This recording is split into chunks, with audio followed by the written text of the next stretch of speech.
Hello，大家好，我是 Pickfu 亚太区客户成功经理艾莎拉。今天很荣幸能够邀请到米诺参与到我们第一期的 Pickfu 用户对话。米诺呢是来自意大利的亚马逊卖家，他从事亚马逊差不多有6到7年的时间了。那他们公司去年的年销量就已经达到了$600万。作为 Pickfu 的忠实用户之一，今天就由米诺来跟我们分享一下他的 Pickfu 用户经验。然后对。那米诺，我们跟大家打个招呼吧。好，大家好，我是米诺我的中文没有那么好，可是我希望我们可以交流。对，那个米诺之前是在中国学过一段时间中文，对吧？嗯，应该也就1年多的时间。你的对对对，我2014年就到了中国，然后一边学习一边工作，这也4年前也在大学上课了，就学习了中文。你中文说的非常好呢，真的非常棒。谢谢谢谢，太今天呢，夸张了。今天米诺他就会全程用中文跟我们分享一下他的一些 Pickfu 嗯的经验。那我们就话不多说，你就开始跟大家分享吧。好好好，OK，我分享一下我的屏幕。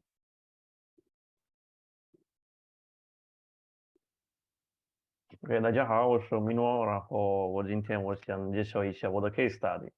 呃，基本上这个是我在意大利毕业了，我的专业就是哲学，我现在的东西没有什么关系，可是我毕业了以后，我想得到一个比较大的挑战，我想去旅游，然后在别的国家生活，所以我决定了来中国。然后我在上海外国语大学也学习了中文，大概1年半。然后关于我的工作，我6年前在那个奥基一个比较著名的公司上班了。我负责那个推广，在那边我开始了了解也学习那个电商的生意。然后我在一家法国的公司工作了，就是 Clean Technologies，他们是游戏的公司，然后在那边我负责了意大利的市场，还算是推广的管理。然后我跟一些朋友一起做生意，我在 Ludostex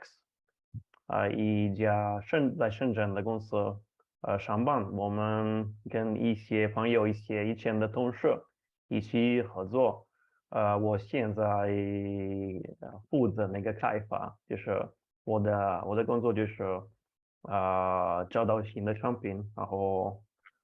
找到新的设计什么的。呃，今天我们的目标就是介绍我们怎么用 Pickfu。基本上我都认为Pickfu 有很大的帮助，就是所以我想回答这个问题，怎么 Pickfu 可以帮助亚马逊卖家的生意。第一部分就是说规避那个风险，就是我们都知道，可能5年6年之前推出一个新的方式不是那么难吧，就是可以需要一些评价，然后可能转换可以多一些，然后产品好就行了，就是产品可以做起来吧。可是这种的生意我们都知道越来越专业，然后那个竞争是比较恶劣吧，所以现在我们都知道，为了推出新的产品，要投资很多钱，要把很多精力也钱放在推出，可是不一定效果是好的，不一定产品会做起来，所以我觉得皮肤可以帮我们判断给我们信息数据，这种的数据可以更多帮我们判断怎么选择一个产品。而且当然，我们卖家都有一些想法，可是我们的想法不一定是好的想法，那 Big4 也可以帮我们验证我们的想法、我们的看法、我们的概念。第三步就是优化我们的 listing，我很喜欢这个部分，因为我很喜欢优化我们的 listing。主图、标题、卖点和那个 A plus 都是非常非常重要的。那 Big4 也可以给我们很好的反馈。第一步就是修复那个细节，小的东西也可以去调查，我觉得这个也有帮助。那我的工作是怎么样的？我们的主要市场就是美国市场。那我的目标是多深入一些美国客户的诉求和痛点。这个有两种的方面，第一方面就是开发产品，新的产品怎么选择新的产品，是优化 A 型的内容，一样的调查，一样的思路，都可以帮助这两个方面。那基本上我想回答，我先第一步就是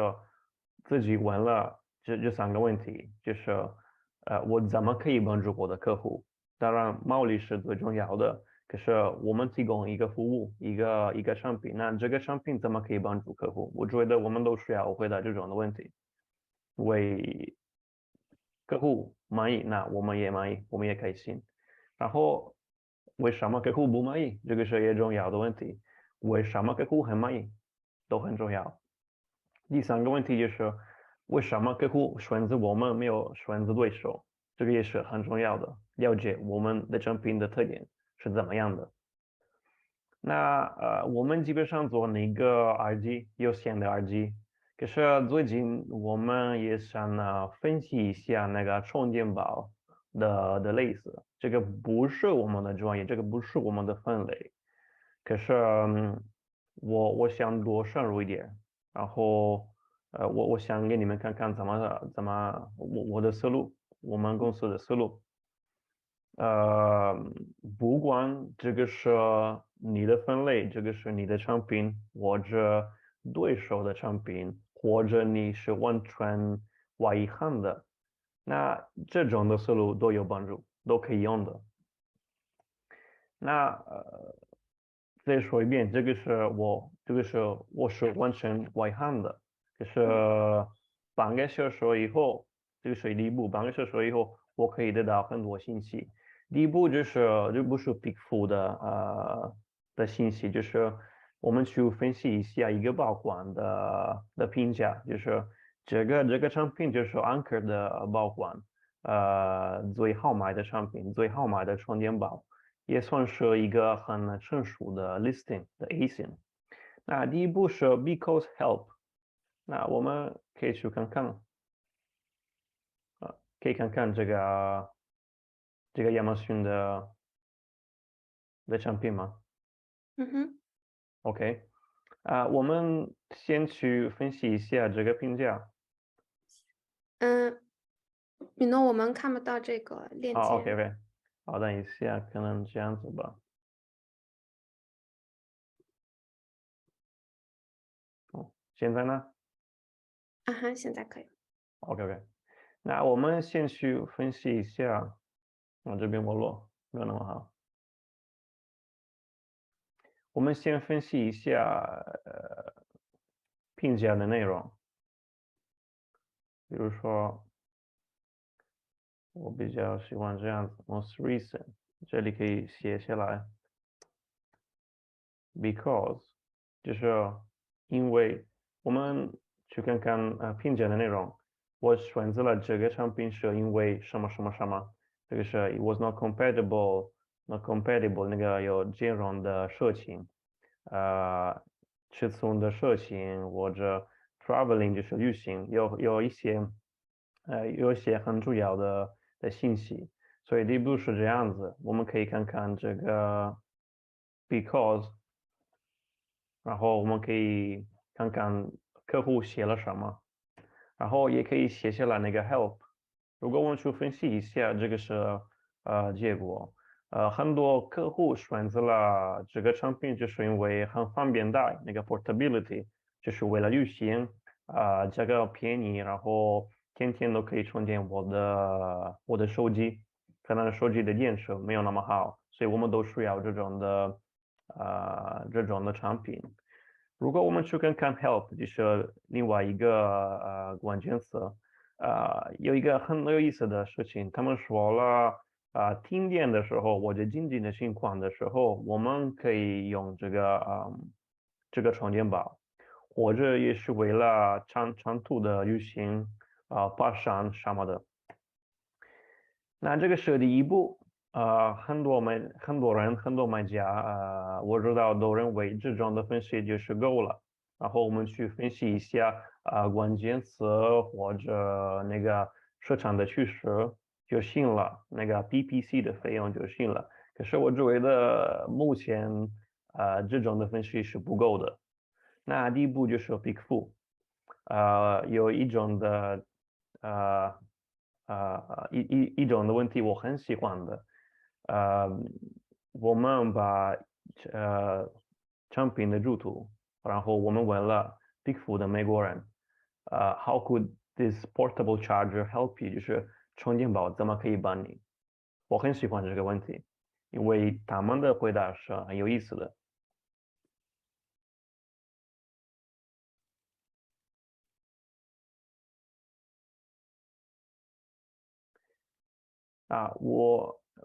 我喜欢用那个产品的入图，可以用对手的入图或者你自己的产品，都有帮助。因为如果你们想分析一下你们自己的产品，那你们就用你们的入图。我也想放了那个价格，这个现在比较重要吧，因为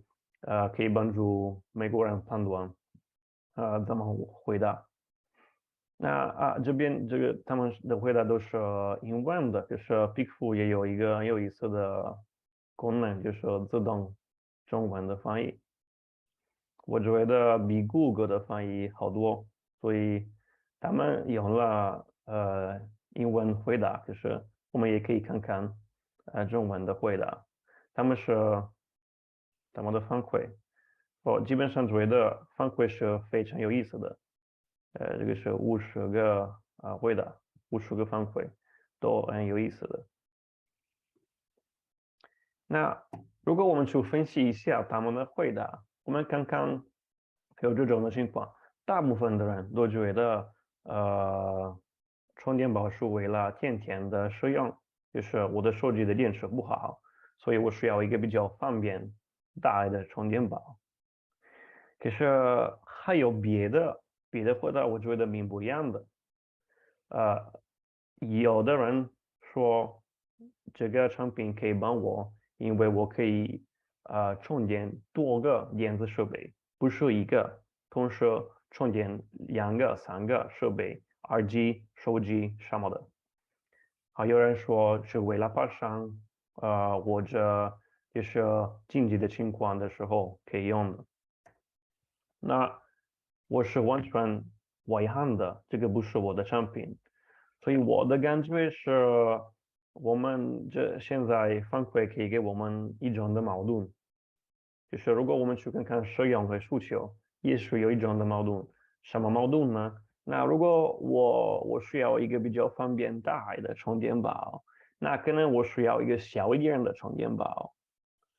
那如果我去旅行，我需要带一点的充电宝，为什么呢？是因为那个电池小一点，可能我可以充电我的手机2次。是如果我的充电宝是大一点的，可能我可以充电3次、4次。那如果我们去看看使用，他们的需求并不一样的，那怎么办呢？因为我不太清楚，我可以再问Big Four 的美国人有一个 follow up 的问题。我问了这个问题，就是那如果我问了这些人，第二、第三个人，第三种的人，如果你要选择大一点的充电宝或者小一点的充电宝，你选择哪个？然后为什么呢？你们可以这样子看，这个是 follow up，不是所有的人回答了，可是有的人回答了，也给我们很好的反馈。这里有 follow up。那我的感觉看起来不是很重要的，就是因为有的人说我需要大一点的充电宝，有的人说需要小一点的充电宝，那我觉得没有这种的矛盾，就是大的小的都需要的，这个是他们的回答，easier to travel, easier to carry，一天2次就够了什么的。那如果我们多分析一下这个反馈，我觉得有一些反馈是挺有意思的，有一些关键词就是 work。那比如说有一个应该是女生说，我工作的时候我不能充电我的手机，可是如果我充电宝，我可以充电，然后我可以给政府打电话，这个是很有意思的。或者有别的人说，上班的时候我不能充电我的手机，那我可以偷偷的，应该是偷偷的，用充电宝充电我的手机。有的人说可以把充电宝放在汽车里。我是意大利人，我有2个、3个充电宝，完全都没有意识到我可以这样子。然后有的美国人说，OK，在汽车里的充电宝是很重要的。然后还有别的很有意思的回答，有的人说在机场里或者公共空间的地方，那我需要充电宝，为什么呢？就是因为可能在机场里，如果我想充电我的手机，那我需要费用，我需要付钱，或者如果呃我把手机在那个墙上充电我的手机，我觉得这个是比较危险的。可能我要一直看看我的手机，或者可能有一个小偷可以偷偷的拿出来我的手机，所以他觉得如果我有充电宝，这个是很好的。如果我们去看看那个rules 图，有的人也给我们很有意思的反馈，就是说，他们不太清楚那个怎么说，那个插头那个充电端口是怎么样的，是为了什么 USB 这个是很成熟的 listing，比较久的 listing，所以可能这个部分是这个充电端口是比较旧的。新的产品不会这样子，可是这个是很有意思的反馈。那还有别的调查，我觉得是很重要的。为什么你不买这个商品？你就把那个链接放在 Pickfu 里面，那个调查里面，然后客户，然后美国人可以给写下来他们的原因。那如果我们去分析一下他们的反馈，最重要的一直都是价格。有的人说价格很贵，所以我不买，或者价格很便宜，所以我觉得质量应该不是很好的。所以我觉得价格的原因我们不要很重视。可是如果我们去看看别的反馈，也算是很有意思的。可是这个是已经很优化的 listing 的 acing，而且安克是很厉害的公司，对吧？所以如果我们去分析一下他们的反馈，我意识到了没有一个突出的原因，所以我觉得这个产品是挺好的，当然是挺好的。可是从我们的经验来看，我做了这种的调查很多次，就是我们自己的产品。那我很建议你们尝试一下这种的调查，因为如果你们的产品没有那么优化，或者有一些问题，那2个原因都会出来。我给你们一个例子，就是我们做耳机有一个很重要的特点，就是因为工作的时候或者学习的时候，我们的客户用那个耳机，我们都知道那个舒服，那个耳塞的舒服是挺重要的。如果耳机看起来不舒服，那客户不买，那个转化率是很低的。那以前我们有一个 ASIN，一个 listing，一个链接，就是感觉一般般的。然后我们做了这种的调查，结果是什么？有很多人说 OK，看起来不舒服。OK，这个是很重要的反馈，因为我们可以专心那个舒服。如果你们的主图、你们的图片是3D2的，你们可以跟设计师联系一下，让他改变那个形状，然后再测试，可以把主图放在调查里面，然后问这个产品舒服不舒服，看起来舒服不舒服，然后有新的反馈，可以看看有没有进步。还有别的事情就是，有别的产品，他们写了，美国人写了，因为我不认识这个品牌，所以我不相信。嗯，不管品牌化。什么，有品牌的事情，所以我知道新的产品或者旧的产品，我可以改变那个卖点、那个标题、那个 A plus，那我要专心、舒服和品牌，这个是非常重要的。那优化了以后，进步很明显的，这个是我们的经验。还有别的反馈，你们看，有2个人说，我不太明白，我能不能同时充电2部 iPhone、2部手机？我能不能一起充电？如果我们去看看第一个调查的回答，很多人都觉得这个充电宝可以帮我，因为我可以充电多个电子设备。我是完全外行的，可是我感觉这个特点是很重要的。可能 Anker 的眼界是比较久的，也许没有这种的功能。可是如果我想推出新的产品，我觉得我要专心这个部分。当然，也觉得新的充电宝也有这个功能，可是从旧的 listing 看起来没有，所以我觉得如果这个是我的分类，可能我要多深入一点。还有别的部分就是优化 ASIN。那我住在美国一段时间，也参加了一些展会，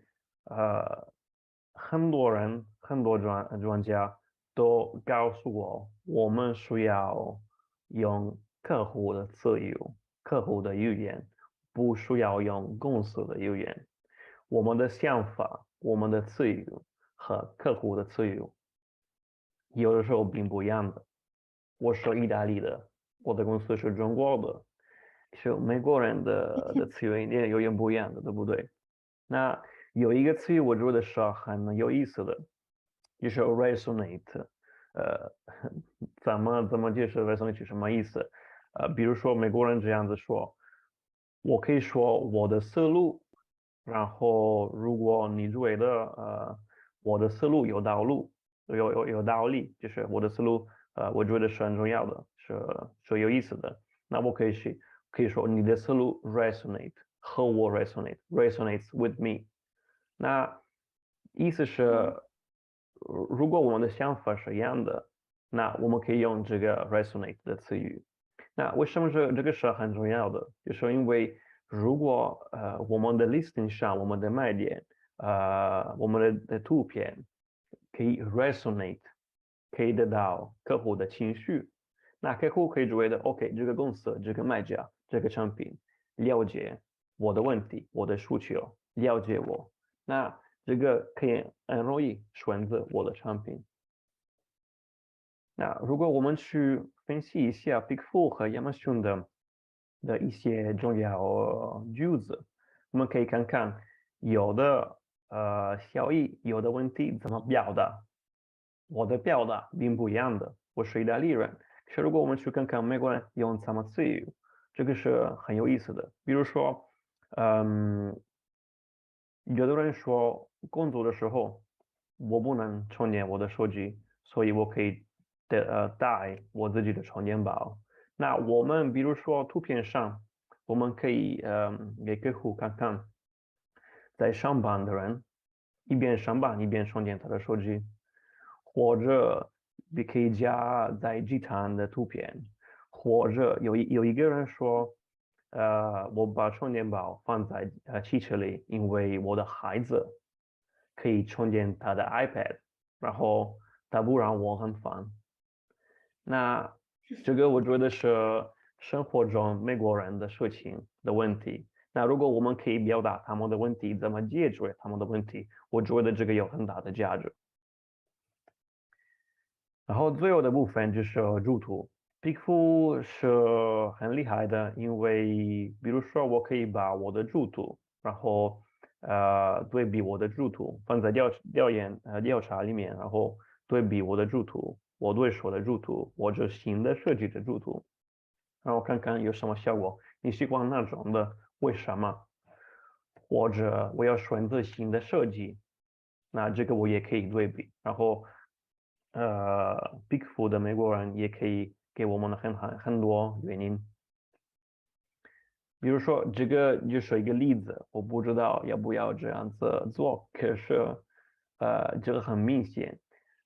停电的时候可以用充电宝。那要不我们加一个灯？我不知道亚马逊上有没有这种的关键词，这个都要分析。可是这个也是新的反馈，那可不可以用这种的反馈优化我们的产品，新的产品？当然，这个还有这个是我最后的一部分。当然，我的想法，或者 Pickful 的反馈，或者亚马逊客户的表达的评价，他们都是很好的想法。可是不管我说什么，不管 Pickful 的人说什么，我们都要去实验这些想法。就是亚马逊给我们一个很厉害的工具，就是 A/B test experiment，就是实验。我们可以实验主图、标题、卖点，而且 A plus 都是很重要的，因为这些部分可以直接影响我们的转化率、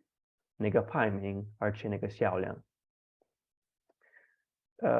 我不能给你们看看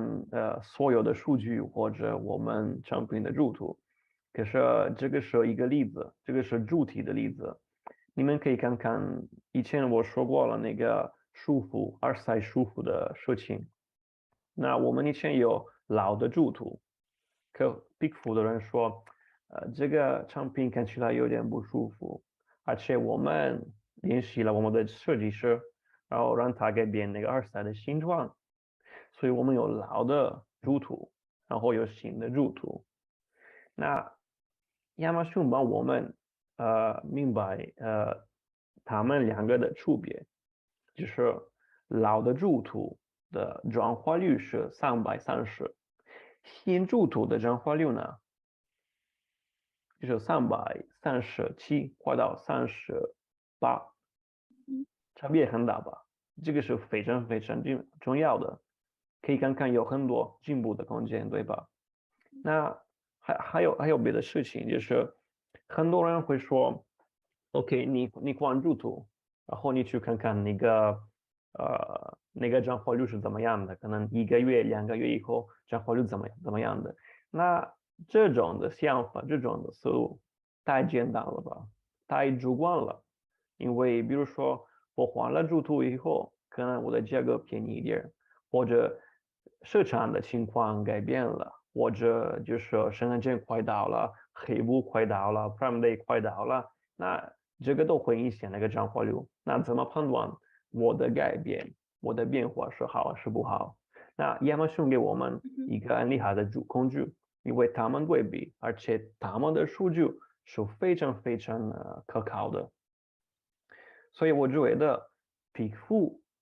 可以给我们很高质量的想法和反馈，可是我们也要自己问问，高质量的想法反馈一直都是对的吗？不一定。那我觉得皮肤和亚马逊的实验一起是非常厉害的，就是666。谢谢，这个是我的介绍。非常感谢啊，米诺，这个我感觉非常受用。我觉得大家 Pickfu 的用户如果看了你的这一期的分享，我觉得大家也会有很多的启发。嗯然后我简单总结一下米诺说的，它主要是首先是，比如说你找到了，你有一款产品想法，你首嗯先到亚马逊的页面去找一个爆款，然后你去嗯找那个 Because 和 Help 在嗯客户的反馈中。然后从中去收集一些用户的一些需求和一个痛点，然后呢，嗯第二步呢，就是在 Pickfu 上去进行一个数据的收集，比如说你上传，你可以直接去上传这个竞品的 嗯 list，对吧？嗯然后就问你为什么要买这款产品，或者嗯是你为什么不喜欢这款产品，对吧？嗯，然后是的，通过这些反馈，然后你再去考虑，那你要做这款产品的话，有哪些点你是可以去切入的？有哪些痛点可能是做的比较成熟的 listing 中它并没有嗯包含的，但是你在这儿发现了这个有一个痛点，好像还没有被嗯解决，那你嗯在做新的产品的时候，你就要去从这个痛点去切入，在这个嗯痛点上大大下功夫，然后去优化嗯你的产品组图。嗯然后做完 Pickfu 的收集以后，那最后再做一次在亚马逊平台的一个实时的 A/B testing，然后最后来去嗯验证你的这个想法。嗯，那我在是的，这儿有一个问题，就是嗯我觉得大家可能也会问到，那既然你可以做嗯亚马逊的这个在线的免费测试，那你为什么还要去使用 Pickfu 呢？因为 Pickfu 嗯的这个我们的问证还是要收费的嘛，因为我们也嗯是给这个受访者去支付佣金的，所以说嗯大家可能都会问这个问题。嗯。其实问的很好，问的很好，因为就你的问题就是为什么我们还用 Bigfoot？因为有那个亚马逊的实验，对不对？嗯，OK，我给你们一个例子，有点奇怪的例子吧。我是意大利的，我很喜欢做披萨，而且吃披萨。那我们都觉得彼此的概念都差不多，可是我来自意大利，也住在中国，也住在美国，我可以保证你，彼此的概念，怎么吃披萨的习惯，并不一样的，就是完全不一样的。那我的意思是，意大利人的想法、中国人的想法和美国人的想法，就是不是一样的，就是我做新的产品，或者我想了解为什么我的产品是不好的，不做起来，或者那个转化率最近是一般般的，那我需要新的信息、新的反馈，我自己的反馈不一定是好的。那为了进步，我觉得我们需要各种各样的反馈，各种各样的回答。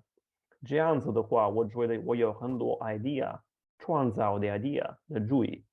那这种的主意，新的反馈可以帮我很多。因为有的时候我们有这种的情况，我们看看我们的产品，而且我们觉得哦，我们产品那么厉害，我们觉得设计好，颜色很漂亮，我们把很多精力放在发展这个产品，可是结果不行，一般般的。为什么呢？有的时候你怎么回答这个问题？我觉得美国人可以回答这个问题，就是不一定，可是有很好的方法，好的方法。对啊，米诺在这儿提到的，在亚马逊上可能更多的是你收集到的是一个数据，但是你不知道这个数据背后真正的原因。比如说嗯，OK，你的这个产品好，转化率变高了，那它为什么变高了？那你的嗯转化率下降了，它为什么下降了？你很难有一嗯个，你只有一个数据，你很难嗯去了解和猜测这个数据背后用户这么嗯去选择的一个原因。那在 嗯 Pickfu 上最重要的一点还是有一个非常主观的、非嗯常真实有效的反馈。然后嗯大家在进入一个新的市场之前，不嗯管这是不是一个新的市场，嗯我觉得在你进入任何一个市场之前，我觉得最主要的还是去嗯听到消费者的一个反馈。刚嗯才米勒也说了，你需要去用用户的语言去说话，和用嗯户去产生共鸣。resonate 应嗯该是共鸣，用中文说的话，嗯共鸣，嗯然后，OK，去怎么说呢？共鸣，后面共共一共啊，的共，公民共鸣，，OK，共鸣，OK OK，和用好，户去 谢谢，OK，和用户去产生共鸣啊，我嗯觉得这是 Pick 最重要的一嗯点。嗯然后还有一个问题就是，在你开始做一款产品调研之前，我觉嗯得也是很多用户可能，就是比较就是可能会产生问题的一点，他们往往就是有了一个产品想法，然后他们不知道，他们觉得 Pickfu 有用，但是他们并不知嗯道如何去开始去设计它的问卷。那你能不能简单说一下，比如说你从开始有售卖这个产品想法到最终结束，你一般会做一些什么样的问卷设计？嗯嗯，OK，我们基本上从设计开始，我们选择一个产品的设计，然后产品的细节，比如说我们做2G，所以哪种的麦克风，哪种的插头，颜色怎么样，什么线，什么 cable，对吧？而且第一步就是我们就用 Pickfu 看看这个设计是怎么样的，比如说我们的设计，嗯哼，而且我们把一个报款或者一个号码的耳机，然后问问 Pickfu 的美国人，你喜欢哪个？为什么？这个已经可以给我们一些，可以帮我们找一找有没有问题。没有问题的话，我们进步，然嗯哼，后我们开始生产有一些新的样品，我们测试一下，而且有一个很重要的一步就是主图片，我们要找到很厉害的设计师。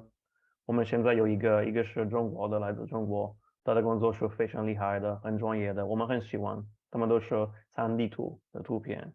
而且我们在乌克兰还有一个摄影师。我们把耳机发给他们，而且他们给我们图片，而且我们去 Pickfu 上问问这些图片怎么样的，你喜不喜欢，有什么问题，而且我们写下来我们的内容，这个产品为什么是好，OK，这个是为了电话，是为了工作，是为了专心你的工作什么的，而且我们问 Pickfu 的人怎么样的。然后图片优化了以后，我们推出产品，然后要积累那个产品，那个评价，而且我们看看产品做不做起来，有问题的话，我们去分析一下那个卖点，而且那个主图片是怎么样的。然后如果有一些问题的话，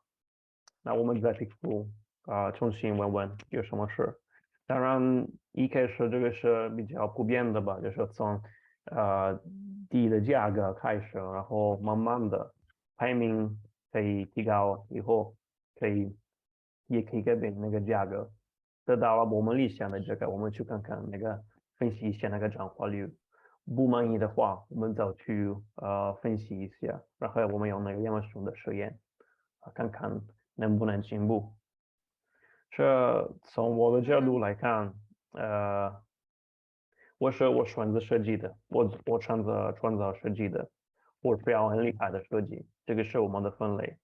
然后从设计，我们做新的东西，我们都需要反馈，是我们也要去证明我的这个反馈是好还是不好的。是，基本上如果一个产品还不算是很成熟的，是还可以的时候，我觉得每个产品都有很多进步的空间。这 Bigfoot 和亚马逊的工具都可以一直优化，一直优化。如果每次我们优化可以得到2、3年的转化率，那我觉得这个是好的吧，也算是比较便宜的。对，就是没有一款完美的产品，对吧？不管你的 嗯 listing 排名多高，你的总是有可以进步嗯和优化的空间。嗯。那我能问一下，一般来说，针对就一款产品，你们一般的这个问卷会花费多少金额？比如说，针对一款产品，嗯，从开销量吗？是销量，是你在 Pickfu 上的问卷的金额，嗯，你一般会花费多少？我觉得啊，OK 这是大家 OK 关心的啊问题。，OK，OK，可能OK OK OK，OK OK，我觉得最少是200-300美金。其实我然后觉得，你说。没有，你先说，你先说完，然后我最后再说。OK，如果我们的产品是 A 级档的产品，那可能我们会投入多一点。嗯哼。那我觉得是不是，如果说在一款产品中，如果你可以投入200-300美金，或者说一款完全新的一个产品，你要从头开嗯始做，花费个500-600美金去做这个问嗯卷，我觉嗯得算是一个投资回报率比较高的一个投资吧。就是比起你把钱去投资到一款嗯错误的产品上，比如说你要真正嗯开始卖这款产品，首先你得要保证一定的库存量，对吧？你要嗯，投资进去不少的钱。觉得在 是的。做这种错误的投资之前，先做一个二嗯三百美金的嗯这种问卷，嗯我觉得是对大家还是比较有帮助的，对嗯。吧？是的，是的，对。算是很便宜的吧。我们以前一开始因为 Pickfu 是新的工具，我可能一个款式也可以花1000美金。其实现在我不是很我知道怎么用，所以可以便宜一点。可是新的产品推出产品是很贵的过程吧，挺贵的过程，越来越贵。所以如果我觉得是500美金，这个是很便宜的吧？对，为现在其实Pickfu 也是，我觉得很多人 Pickfu 现在更多的算是一个个人的一个做产品推广、做产品嗯的这些人的一个嗯比较有用的工具吧。就是 Pickfu，它现在我们最近在那个 LinkedIn 就是领嗯英上作为一个 skills 去添加进去，比如说你的 嗯 skills，以前大家会加 Microsoft 呀，什么嗯什么，我会这些工具。那现在 Pickfu 嗯也做了一款工具，在 LinkedIn 上，OK，就是你可以 add Pickfu，我觉得你可以把 Pickfu 作为你的一个 skills 添OK 加 OK 到你的那个什么里面。我觉得，因为你确实是刚开始使用 Pickfu，大家可能不知道如何去创建问卷，不嗯知道如何去分析问卷。拿到问卷之后，你不知道我拿这个问卷去看干什么。我觉得嗯就是少量多次的去不断的去尝试创建问卷去分析，去通过数据去分析和优化你的产品。我觉得会对大家有很明显的、很显著的帮嗯助吧。然后另外我想说一下，就是我们这个最近不是有黑五和这个嗯网络 Cyber Monday 嘛，然后嗯哼接下来这个圣诞也要开始了。嗯那我不知道美国人对这个圣诞新年都是非常非常关注的，他们会互相送礼物呀之类的。那可能大部分卖家都已经做好了这个最后的一个准备啊。那嗯如果说有一些卖家可能对他自己的 listing 啊或者什么还有存在一些疑问，那他们现在开始准备的话，你觉得嗯来得及吗？就是想做最后的一个冲刺吧，比如说可能想稍微在 listing 上去改变一些什么，你觉得他们就是你嗯给他们的，嗯，OK，我觉得我们平时因为我们的分类可能是比较特色的，所以我们不做很多改变，可能我们调整那个价格，然后有 Cyber Monday 黑五，圣诞节的时候有很多活动，我们就用那个亚马逊的活动。可是呢，这个完全都没有尝试过，可是也可以用 p i 问问美国人，你把你的链接放在调查里面，然后你问问美国人，如果这个是一个礼物的话，你可以送给谁？这是一个例子，现在想到的。然后如果有一些原因、一些信息是比较有很多有一样的回答，或者可以分析一下那个回答，可能如果有意思的信息，也许可以改变一些那个卖点。当然，这样子的话，很可能不会用那个亚马逊的实验，因为亚马逊的实验需要1个2个月的时间，是可以直接去放新的卖点，然后看看有什么效果，是短期的效果。嗯我不太清楚是不是好的建议，可是为了多了解自己的产品，了解美国人的思想，我觉得这个也有帮助吧。因为这个现在就是这个时间，就是为了你刚刚说，就是为了送礼物，所以可能问问我的产品算不算很好的礼物，我觉得明白这个事情也是很重要的吧。对，就是对。如果说大家可能想做一个最后的冲刺，可以说去试一下，在 Pickfu 上去问一下美国的这些受访者，问一下这些 Amazon Prime members，去问一下他们对你的 listing 有什么看法，然后作为嗯礼物的话。他愿意送给谁或者怎么样？那这种信息呢，你其实也可以加到你的产品的二级图片里面，就是 secondary image。在二级图片，比如说，送给妈妈的礼物，送给爸爸的礼物，然后可能在图片上稍微修改吧。那最后一个问题就是你们自己对下一个季度的一个准备。因为这个18年末算是一个亚马逊的比较，就是年末狂欢嘛，就大家都在消费，年末有很多节日，那可能对于下一个季度的准备，就是 next quarter 2023年，那你们该有什么准备呢？我们准备推出新的款式。嗯哼，现在其实我们有新的产品，现在可能我们以前因为有机会，我们每年推出了4个5个产品。现在市场改变了很多，所以我们觉得可能1个2个产品，每年1个2个产品推出是比较合适的，所以很专心每个产品的推出，所以我们很专嗯心那个图片那个 copywriting 怎么写图片和卖点的内容，因为我觉得这个是很重要的。然后我们发现了以前，比如说。我们在那个 Fiverr 平台或者我们外包那个卖点的内容，我们找到了一些专家，美国的专家，然后他们自己写下来那个我们产品的内容。我们现在不是这样子，我们自己写那个卖点那个图片的内容，然后因为我们有很多 Pickfu 和评价的反馈，客户的反馈，而且我们去纠正。我们找到一个美国人纠正那个内容，然后再推出产品，再测试一下。我这样子是更专业的，是我觉得明年的挑战就是还算是推出产品，所以如果我们可以更好准备推出，那我觉得应应该会多一点成功比较稳定吧，不一定就是好一点吧。我觉得，你们可以的。希呃，望希望吧。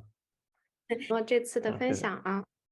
我们Pickfu 接下来也会进行多期的这个 Pickfu 用户对话。嗯我们会跟我们比较忠实的用户去进行沟通。如果说大家愿意去分享他自己在 Pickfu 的这个内容，我们也是很愿意去展示给我们的用户，给我们的用户一些启发和想法。然后对，那就谢谢米诺，然后也感谢大家的收谢谢你，谢谢，拜拜。